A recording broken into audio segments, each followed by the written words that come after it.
আর একটা কথা আমি বলতে চাই, আমি অত বুঝে সুঝে নিয়ে আমার পেজ কেউ কিছু করো না, আমি পারি না। 3টে বছর কষ্ট পাচ্ছি এখানে, পেজগুলো যেন সুরক্ষিত থাকে।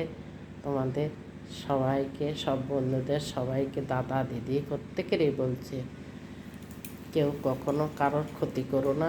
ক্ষতি করলে নিজের ক্ষতি হয়। আজকে হয়তো তোমার গার বলে, রক্তের বলে আমাকে ক্ষতি করবে, কালকে কিন্তু তোমাদের সেই ক্ষতি আবার সুদি আসলে শোধ করতে হবে। হাতে আমার তোমরা করবে, তোমাদের ভগবান করবে। তাই বলতে চাই, কেউ কাউকে ক্ষতি করো না, আমাকে বলে কথা না, কাউকে কেউ ক্ষতি করো না। কেন, সবাই সবাইকে সহযোগিতা করো, আর সবাইকে ভালো নজরে দেখো, সেটা ভালো হবে। কেননা এখানে সবাই আমরা এসছি আমাদের ভালোর জন্যে। তা আমরা যদি সেটা না বুঝি তাহলে হবে কেন? একজনের ক্ষতি করে দিয়ে তো আনন্দ পাওয়া যায় না।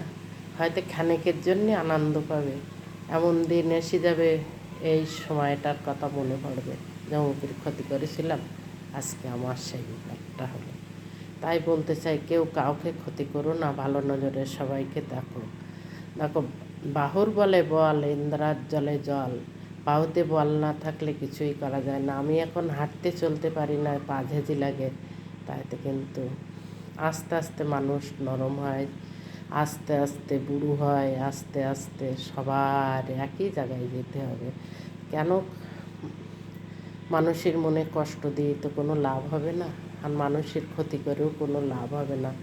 তাই বারবার আমি বলতে চাই, কেউ কাউকে ক্ষতি করো না, সবার ভালো নজরে দেখো, সবাইকে ভালোবাসো।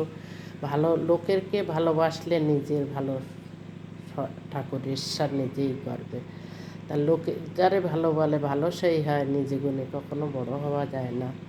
তাই বলতে চাই, কখনো কারোর ক্ষতি করো না, ক্ষতি করলে ক্ষতি হবেই।